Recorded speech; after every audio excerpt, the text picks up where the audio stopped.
Assalamualaikum warahmatullahi wabarakatuh. A'udzubillahi minasyaitonir rajim. Bismillahirrahmanirrahim. Bismillah. Alhamdulillah wassalatu wassalamu ala Rasulillah wa ala alihi wa sahbihi wa mawalah la haula wala quwata illa billah amma ba'du. Wa qala Allah ta'ala fil Qur'anil Karim. A'udzubillahi minasyaitonir rajim. Bismillahirrahmanirrahim. Ya ayyuhalladzina amanu taqullaha wa kunu ma'as-shadiqin. Bapak Ibu sekalian yang saya hormati, peserta ngaji kebangsaan dengan tema mensyarahi dari Undang-Undang Dasar Negara Republik Indonesia tahun 1945. Mari kita memulai dengan bersyukur kepada Allah atas semua rahmat dan maunahnya serta keberkahannya telah diberikan kepada kita, dan untuk itu kita harus senantiasa bersyukur. Alhamdulillahirabbil alamin. Shalawat serta salam semoga tetap terlimpahkan kepada junjungan kita Nabi besar Nabi Muhammad Rasulullah Sallallahu Alaihi Wasallam, dan karena itu kita senantiasa bersolawat. Allahumma sholli wa sallim wa barik alaihi. Bapak Ibu sekalian yang saya hormati, sahabat-sahabat saya, para guru saya, para pemikir, para zuama intelektual, sarjana dimanapun berada, pada malam hari ini kita pada satu event atau satu step membahas tentang mensyarahi alinea kedua dan alinea ketiga. Setelah beberapa kali kita melakukan pertemuan, dan ini sifatnya bagian dari satu rangkaian sejak pertemuan pertama sampai malam ini yang keempat, dan insya Allah sampai akhir dari semua proses syarah Undang-Undang Dasar NRI 1945 itu kita bisa selesaikan. Ini diupayakan hanya satu, bagaimana kita memahami Undang-Undang Dasar Negara Republik Indonesia tahun 1945, dan kita yakini tidak hanya dari tekstual kita sebagai anak bangsa, tetapi juga kita yakini bahwa diktum-diktum, konsep-konsep, dan the principal value yang ada di dalam pembukaan maupun di pasal-pasal Undang-Undang Dasar itu tidak sedikit pun yang bertentangan dengan ajaran kita Islam, khususnya dalam mainstream Ahlussunnah wal Jamaah yang menjadi bagian dari ciri yang tawasud, tawazun, dan tasamuh di dalam proses etika dan hubungan sosial kemasyarakatan kita. Bapak Ibu sekalian yang saya hormati, izinkan saya untuk men-share, dan karena itu kita akan membahasnya mengenai pertemuan keempat ini. Bapak Ibu sekalian yang saya hormati, hari ini kita akan membahas tentang alinea kedua dan ketiga. Dan ini kita membahas tentang judulnya adalah alinea kedua dan alinea ketiga. Bapak Ibu sekalian yang saya hormati, tentang alinea kedua dan ketiga, ya, ini saya akan bertanya apakah slide saya bisa cukup dilihat atau kurang lebar ini ya? Cukup ya, oke. Ya, jelas. Oke. Jadi begini sahabat sekalian, alinea kedua itu kalau kita bahas adalah ada dua kosakata yang sangat bisa kita lihat sebagai bagian dari sebuah prinsip. Kira-kira bunyinya dan perjuangan pergerakan kemerdekaan Indonesia sampailah pada saat yang berbahagia dengan selamat sentosa mengantarkan rakyat Indonesia ke depan pintu gerbang kemerdekaan negara Indonesia yang merdeka, bersatu, berdaulat, adil, dan makmur. Nah, Bapak Ibu sekalian, kalau kita lihat dari substansi dan norma alinea kedua ini apa? Ya, alinea kedua itu diksi yang paling dan substansi yang kita bisa ambil adalah bahwa kemerdekaan itu adalah perjuangan panjang. Jadi kita merdeka 17 Agustus 1945 itu adalah panjang sekali, sejak zaman para founding fathers, belum lagi para pahlawan-pahlawan sebelum zaman kemerdekaan masih dalam perjuangan, dan setiap kota, setiap daerah, setiap provinsi, kalau mau disebut provinsi ya, waktu itu belum ada provinsi ya, itu semua berjuang agar kita itu merdeka. Jadi kemerdekaan itu adalah perjuangan yang sangat panjang. Jadi ini bukan pemberian, karena ada sebagian yang mengatakan bahwa begitu Nagasaki, Hiroshima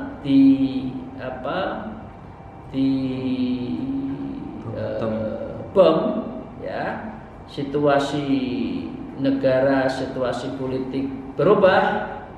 Nah, karena itu persiapan BPUPKI rapat-rapat dikira itu menjadi bagian dari pemberian. No, tidak. Kalaupun ada proses rapat-rapat BPUPKI dan saat itu sebelum tanggal 14 ya Agustus itu yang proses yang kita desak agar proses kolonialisme itu dihentikan. Nah, itu yang pertama ya. Jadi sekali lagi ini bukan pemberian. Oke. Tapi ini adalah perjuangan yang sangat panjang, khususnya umat Islam yang ingin memerdekakan bangsa ini dari kolonialisme. Karena hanya dengan kemerdekaan yang dimiliki suatu bangsa, maka dia akan bisa, artinya negara itu, umat itu akan bisa beribadah dengan baik. Substansi dan norma kedua, bahwa kemerdekaan itu pintu gerbang ya, kalau kita masuk di dalam sebuah bangunan besar, maka membuka pintu gerbang itulah kemerdekaan. Tapi bagaimana membangun setelah pintu dibuka? Setelah kita memasuki dalam sebuah horizon yang begitu luas, apa yang hendak kita bangun hanya bisa melalui pintu kemerdekaan. Karena itu sebutnya kan mengantarkan rakyat Indonesia ke depan pintu gerbang kemerdekaan negara Indonesia. Ini pintu gerbang. Menuju apa? Menuju satu pencapaian tujuan negara Indonesia yang dicita-citakan. Apa? Terbentuknya negara Indonesia yang merdeka, bersatu, berdaulat, adil, dan makmur. Ini. Jadi kalau mau melihat apakah setelah pintu gerbang dibuka, kita apakah sudah merdeka, bersatu, berdaulat, adil, dan makmur, ini ukurannya. Nah, dalam konteks negara modern ini kita bisa berdebat. Merdeka iya mungkin ya. Tetapi seringkali Indonesia di dalam konteks geopolitik, geointernasional tidak mampu untuk berdiri sendiri karena dia masih berhubungan dan bisa terpengaruh oleh negara asing.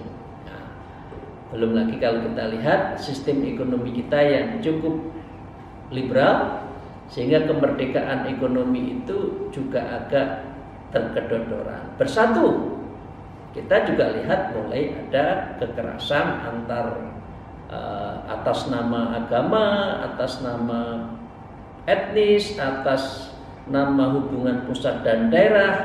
Ini juga satu hal yang kita rasakan hari ini. Berdaulat, tadi saya katakan, belum tentu berdaulat dalam konteks membangunkan bangsa dan negara. Kemudian adil juga belum tentu, ya, dan makmur. Adil juga belum tentu, makmur juga belum tentu, karena masih banyak disparitas di antara anak bangsa yang belum tercapai tujuan ini.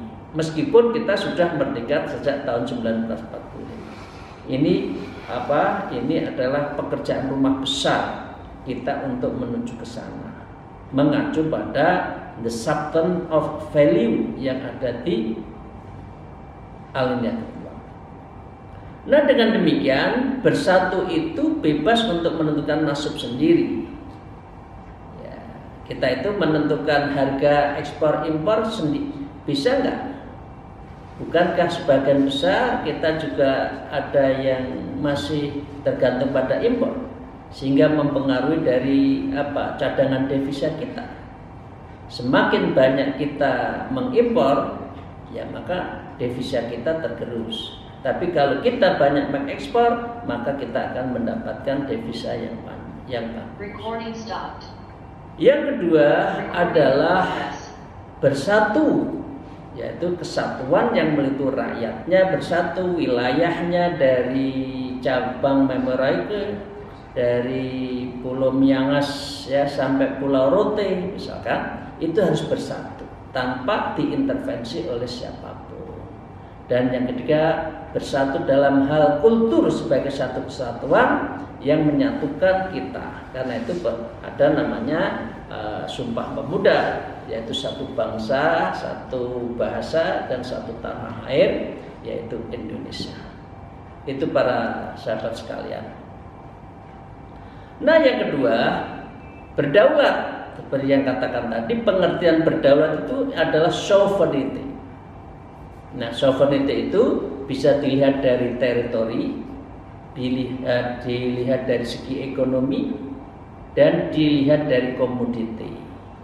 Nah, karena itu kita mengenal kan istilahnya kedaulatan pangan, kedaulatan energi, kedaulatan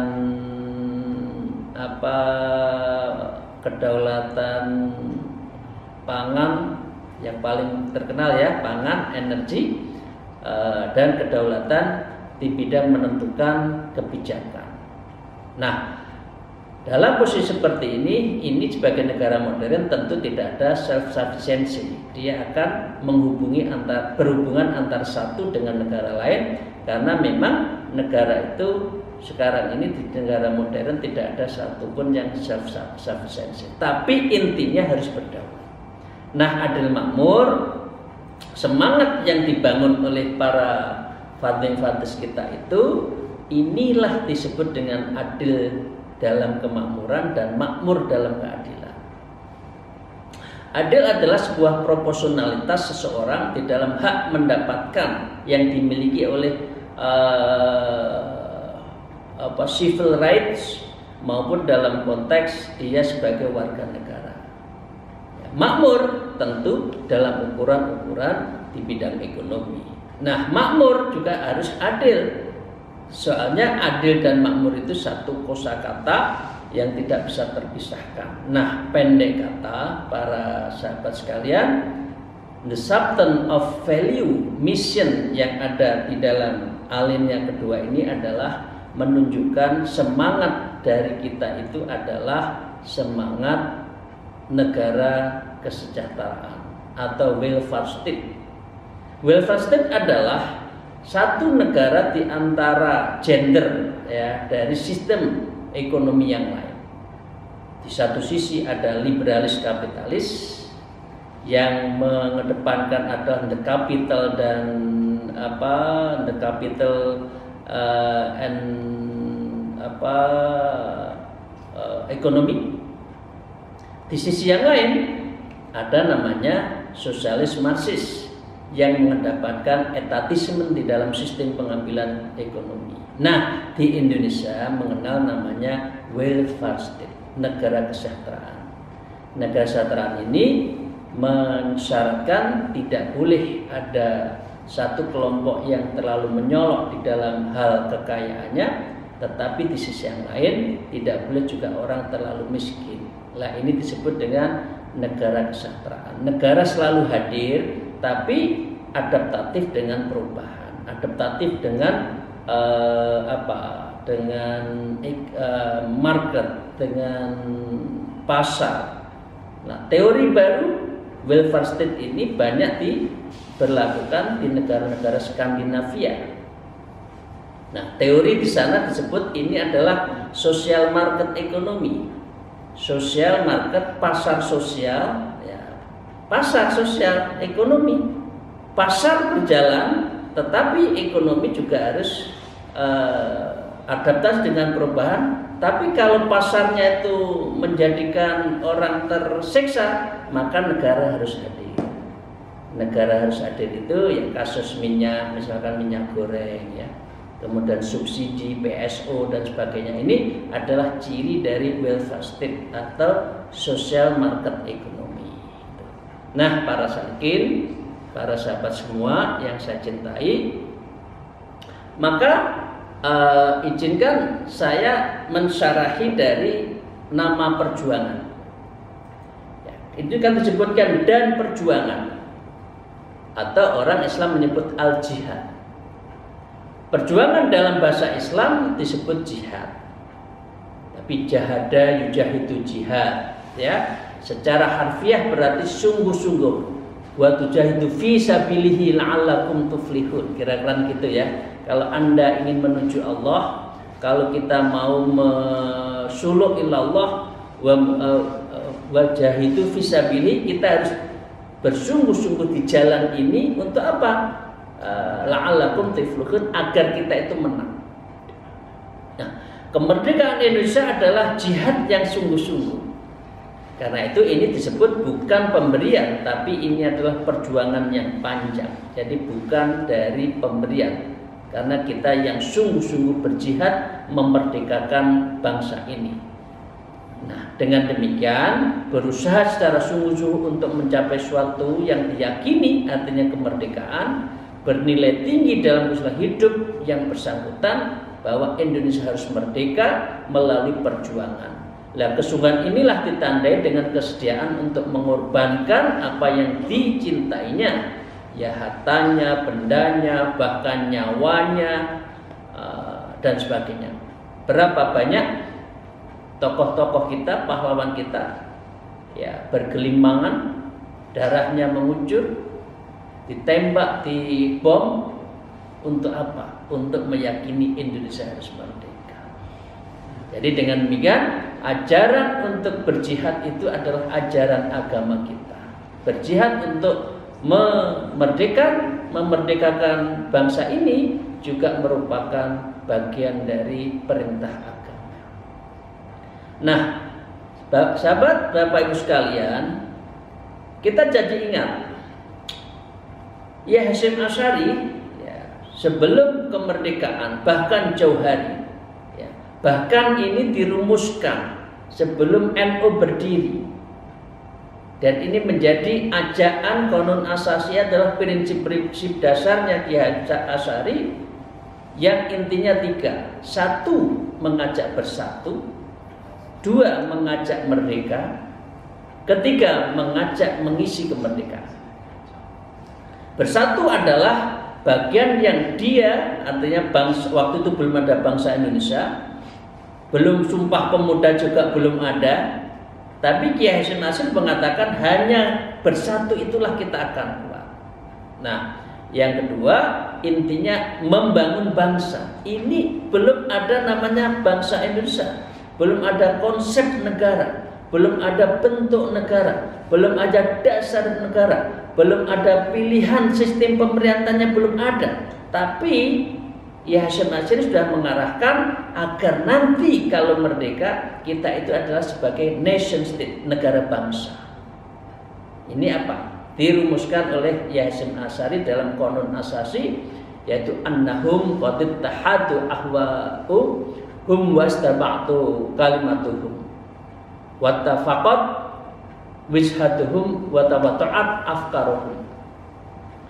Fakana hadza aqwi amilin fil i'la satwatihim wa akbara nasyiri fi nusratihim wa hisnan hasinan fi hifdzi sawaqatihim wa salamatan madhabihim.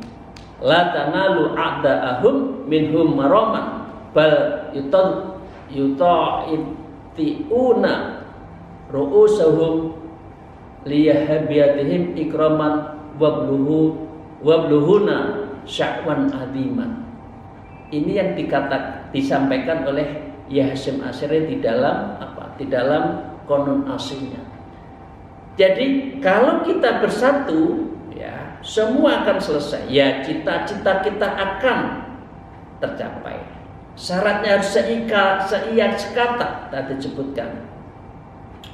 Ya, searas tujuan dan pikiran mereka yang seiring. Jadi mengajak bangsa Indonesia itu untuk di sini, ya bersatu dalam cita-cita merdeka, seia sekata untuk merebut melawan penjajahan. Tujuannya kita harus merdeka, pikiran-pikiran kita untuk membangun bangsa ini bersatu. Nah, inilah yang menurut Kiai Hasyim Asy'ari faktor yang kuat yang mengangkat martabat dan kedaulatan.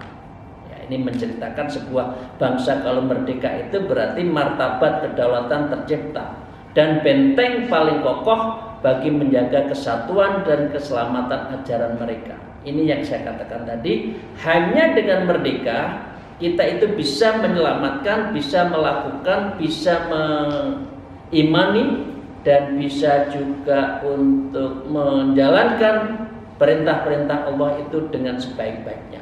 Musuh-musuh mereka tak dapat buat apa-apa terhadap mereka. Artinya kalau kolonialisme itu mengambil lagi seperti kasus resolusi jihad, mereka tidak bermakna, mereka akan hilang. Malahan menundukkan kepala. Dengan kedaulatan yang kita miliki, orang menghargai, kita dinilai, menghormati mereka karena wibawa mereka, dan mereka pun mencapai tujuan mereka dengan gemilang. Jadi ini apa? Inilah yang disampaikan oleh Kiai Hasyim Asy'ari sebelum kita merdeka, itu sekitar tahun 1925-an ya, ini sebelum NU berdiri. Salah satunya yang ketiga adalah ayo menciptakan mengisi merdeka dengan cara apa? Dengan cara mendirikan Nahdlatul Ulama. Kira-kira gitu.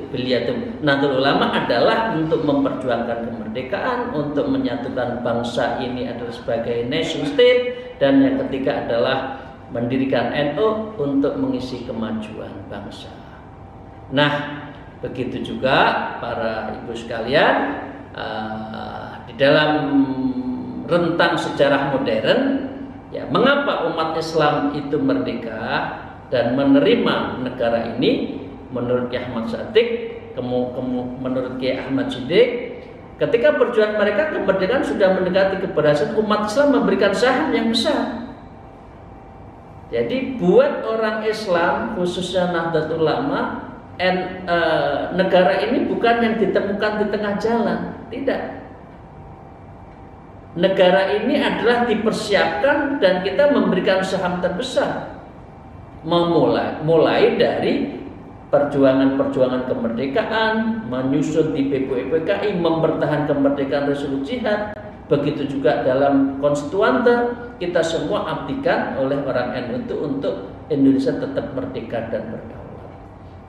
Dengan demikian, melalui para pemimpinnya, umat Islam ikut menentukan wujud dan asas serta hukum negara yang akan lahir saat itu. Jadi Bapak sekalian, inilah bedanya dengan teman-teman. Mungkin ada sebagian organisasi yang mengatakan dia menemukan sebuah zamrud khatulistiwa yang namanya Indonesia. Kalau orang Indonesia, kita ikut andil mendirikan Indonesia, ya. Ikut andil menyusun sebuah sistem politiknya, sistem asasnya, Pancasilanya, termasuk dengan hukum negara yang akan lahir saat itu. Dengan demikian para Bapak Ibu sekalian, setelah negara Indonesia diproklamasikan, Kiai Wahid Hasyim salah satu yang merumuskan Panitia 9 terhadap pembukaan dan undang-undang dasarnya, umat Islam tanpa ragu membela dan mempertahankan kemerdekaan itu bukan saja sebagai kewajiban nasional, ya, sebagai bangsa, melainkan juga sekaligus sebagai kewajiban agama. Jadi umurud dunya wa umuruddin itu menjadi bagian satu kesatuan dari pandangan fikus siasah kita melihat Indonesia. Jadi ini bukan hanya kita sebagai warga negara, tetapi kita juga adalah sebagai warga agama yang memadukan antara satu nafas antara Islam dan Indonesia, antara Pancasila dan Islam. Nah, dengan demikian wujudnya apa? Umat Islam membentuk badan perjuangan fisik, Hizbullah, Sabilillah, Markas Besar Ulama dan sebagainya. Semua itu dibuat oleh warga Nahdlatul Ulama saat itu. Yang penting Indonesia merdeka. Nah, apa yang kita lihat 21-22 Oktober, ya, ini wujud, ya, ini cerita saya tadi bahwa resolusi jihad yang mewajibkan umat Islam yang ada di sekitar Surabaya itu mempertahankan, karena waktu itu masih seumur jagung akan direbut dan kita akan melawan melalui jihad fisabilillah untuk tegaknya Republik Indonesia yang merdeka dan itu didasari oleh agama Islam. Resolusi tersebut kita mendahlat atas nama pengurus besar Nahdlatul Ulama. Seruan juga tersebut diakui oleh pihak memberi dorongan besar untuk melanjutkan perjuangan fisik dalam pertemuan 10 November. Bung Tomo setelah konsultasi dengan Kiai Hasyim Asy'ari, ya, Pak Karno sendiri juga konsultasi dengan Mbah Hasyim, Kiai Hasyim. Akhirnya Bung Tomo itulah yang mengubarkan pidatonya untuk melawan Malabi Group, yang akan mengambil kemerdekaan, dan kita terlalu di depan untuk menjaga kemerdekaan. Nah, dengan demikian ketika resolusi fisik telah selesai, maka umat Islam tidak ada kata lain, karena negara ini bukan sesuatu yang ditemukan di tengah jalan, tetapi kita ikut serta memberikan andil yang besar untuk memerdekakan dan mendesain sebuah negara, maka dengan demikian kita mempunyai tanggung jawab. Jadi kalau itu mengapa darah kita itu selain darah merah putih, tetapi juga ada darah yang bercampur dengan hijau untuk merah putih, NU untuk Indonesia. Kira-kira gitu, ya. Ini bedanya dengan sebagian teman-teman yang melakukan tidak terlalu kental di dalam sejarah kebangsaannya. Nah, selain itu yang menekankan mengapa Indonesia itu kita perjuangkan, kita terima mati-matian, karena sila ketuhanan yang Maha Esa itulah tauhid. Jadi kalau kita hidup di Indonesia dan kita menerima Pancasila yang sila pertamanya tauhid, maka dengan demikian negara ini tidak bertentangan dengan Islam. Nah, dengan demikian di dalam beberapa ayat tentang perjuangan, kalau kita lihat di Al-Quran banyak sekali, ya, Allah berjanji siapa yang bersungguh-sungguh berjuang dalam mengusahakan segala sesuatu, diidam-idam niscaya Allah akan menunjukkan jalannya. Walladzina jahadu fina lanahdiyannahum subulana wa innallaha lama'al muhsinin. Banyak mengajarkan tentang apa? Tentang ayat perjuangan. Oke. Begitu juga jihad sebagai upaya optimal untuk menjadi cita-cita luhur merupakan salah satu ajaran dalam Islam. Ya. Innamal mu'minuna alladzina amanu billahi wa rasulihi tsumma lam yartabu wa jahadu bi amwalihim wa anfusihim fisabilillah ulaika humus shadiqun. Orang yang benar adalah orang yang berjuang baik harta dan jiwanya. Jadi orang Islam itu pejuang, dan kita itu tidak dalam posisi pecundang. Sekarang itu kan banyak orang yang pecundang, maunya nggak mau berjuang tapi maunya menerima, nggak maunya menanam, maunya menuai. Lah, umat Islam itu menanam bangsa ini, dan ya pantaslah pada saatnya atau pada saat tertentu kita ya menuai. Panen itu boleh karena kita adalah pejuang. Tapi bukan berarti tujuannya adalah untuk memanen, tapi perjuangan itu adalah tanpa pamrih. Pendek kata, para sahabat sekalian, para pemikir yang saya cintai, yang saya hormati, itulah yang disebut dengan kesejahteraan itu hanya terwujud manakala kita berjuang. Dalam situasi apapun, dimanapun, baik di masa damai maupun perang. Nah, sekarang gini, jihad kedua, ini tadi jihad pertama bi amwalikum wa anfusikum. Jihad kedua itu adalah nafs. Tidak selalu berjihad itu istilah hanya dalam perang. Jihad dalam hal ini adalah membunuh ego, ya, nafsu kita, ya. Itu juga perang melawan nafsu itu berarti melawan terhadap kesenangan. Nafsu itu harus kita potong dalam rangka kepentingan kebersamaan. Al-masolih al-ammah, maslahatul ammah itu harus didulukan daripada maslahatul khos diri kita. Enggak. Kita harus ammah didulukan. Nah, karena itu oleh sebab itu jihad tidak identik dengan perang, tetapi jihad dalam arti khusus disebut qital, tapi dalam arti luas disebut jihad, yaitu sungguh-sungguh dalam memperjuangkan keyakinan. Nah, karena itu memerdekakan satu cara, tapi untuk mempertahankan, untuk menjaga kedaulatan, ofensif diplomasi juga merupakan wujud dari jihad. Jadi jihad itu tidak harus mengangkut senjata saja, membantu banyak orang juga jihad. Karena itu dalam ajaran Islam tidak dikenal dengan preemptive strike.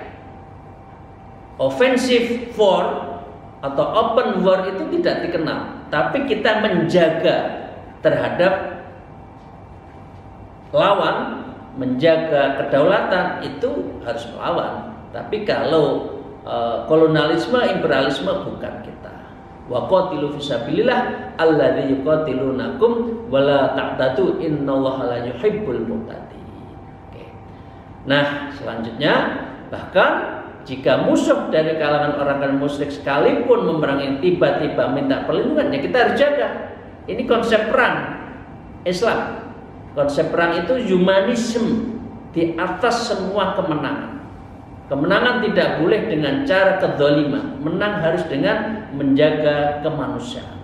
Jadi di dalam teori perang biasanya orang yang tidak salah dilawan, tapi menurut Islam perang itu harus tetap melindungi orang yang miskin, orang yang lemah, khususnya perempuan dan anak-anak. Kalau dia minta perlindungan, meskipun lawan, dia harus kita harus jaga.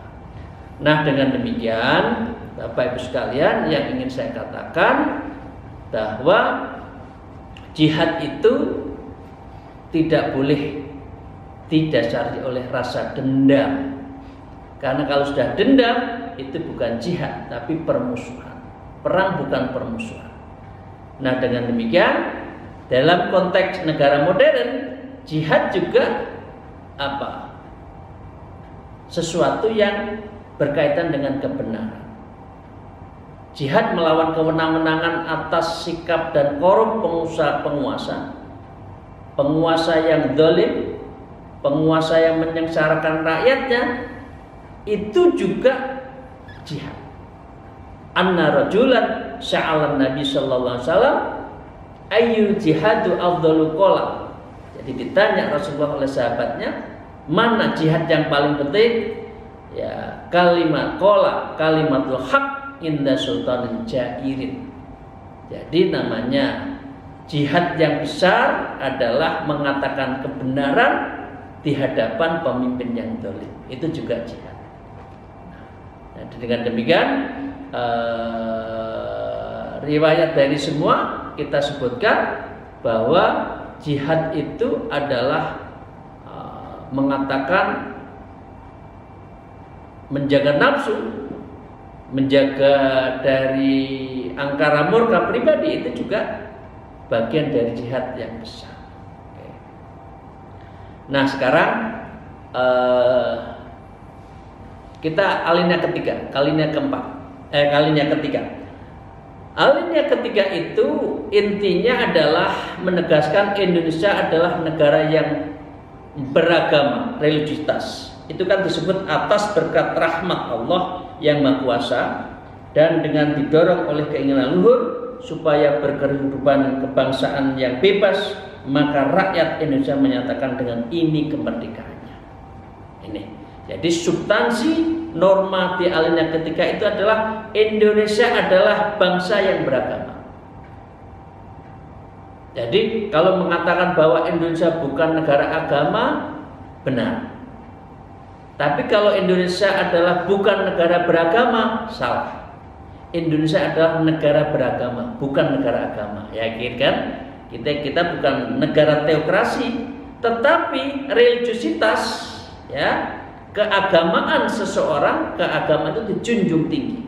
Karena itu apa? Atas berkat rahmat Allah itu adalah apa? Itu adalah ciri dan dasar faktanya. Secara basisnya, asasnya negara Indonesia itu adalah negara beragama. Ini kata kunci dari alinea ketiga. Yang kedua, kemerdekaan bukanlah semata-mata perjuangan, tetapi atas berkat rahmat Allah. Kalau orang itu hebat, kalau tidak dirahmati nggak akan berjalan.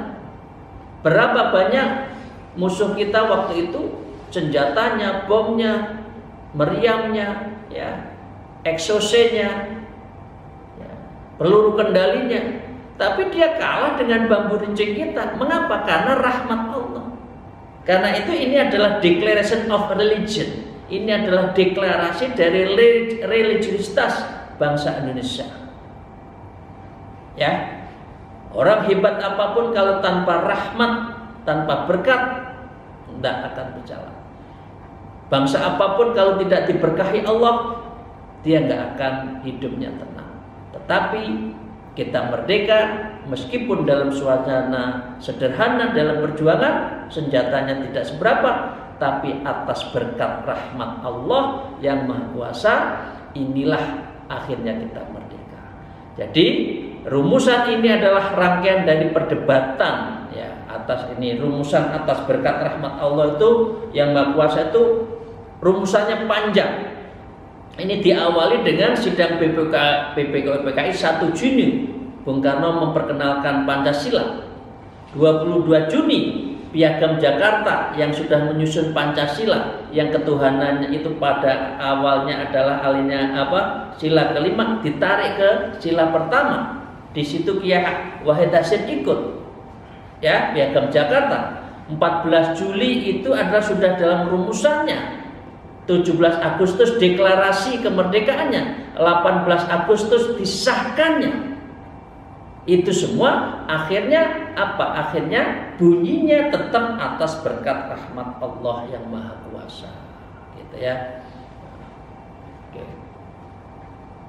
Nah, para Bapak Ibu sekalian yang saya hormati, kalau kata berkah, ya, itunya adalah itu adalah sehari-hari kita kan. Assalamualaikum warahmatullahi wabarakatuh. Semoga kedamaian dan Allah kerja dari Allah, berkah dan rahmatnya senantiasa terlimpah untuk Anda.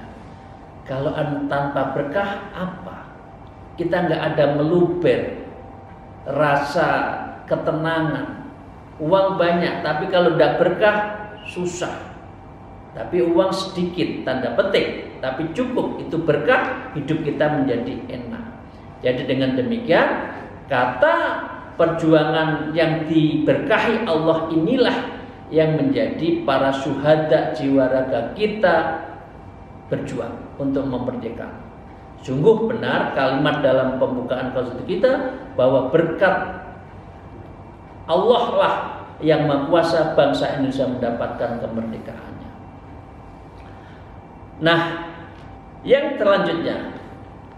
selanjutnya adalah Ki Ahmad Siddiq juga menyebutkan atas berkat rahmat yang Maha Kuasa, pembukaan undang itu menunjukkan bahwa ini religius. Tadi sudah saya sebutkan. Sekarang gini, Allah juga begitu. Saya tidak akan mensyarah lebih banyak karena Allah, ya, tapi ini adalah Allah lah yang sang Maha Agung, sang Maha Pencipta, sang Maha Besar, sang Maha Menentukan, dan tidak boleh ada sang lain. Itulah Allah.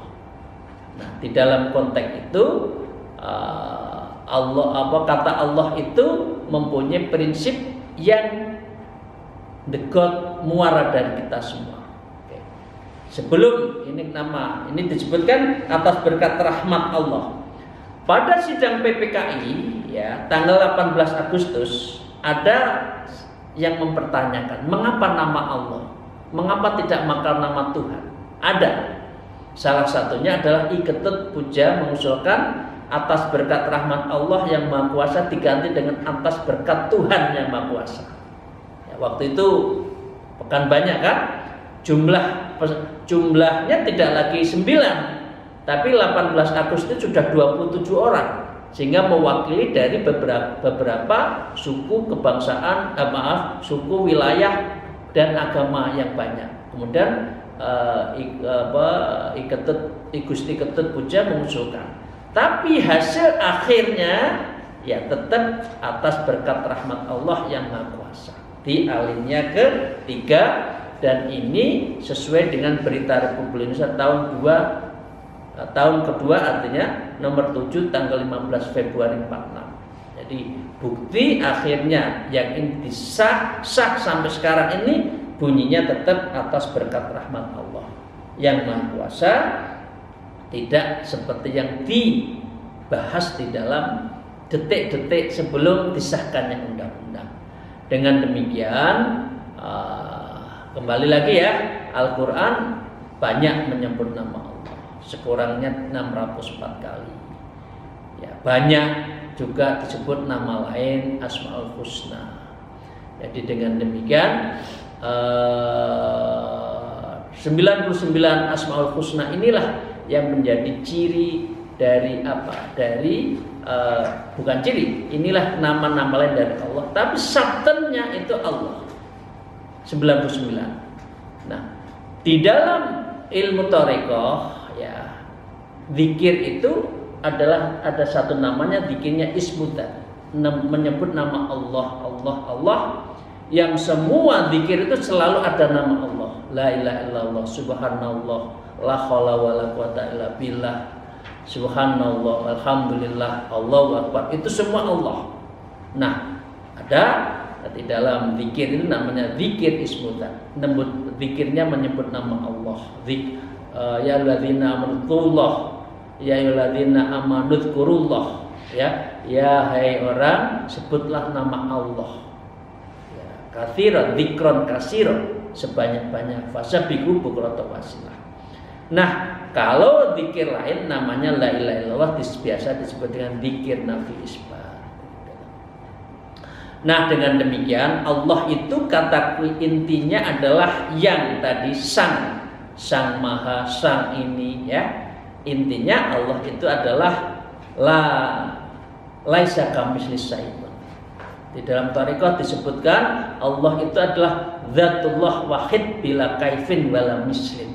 Allah itu tidak bisa dipertanyakan bagaimana Allah itu wajahnya, zatnya, sifatnya boleh ya, zatnya, wajahnya tidak boleh.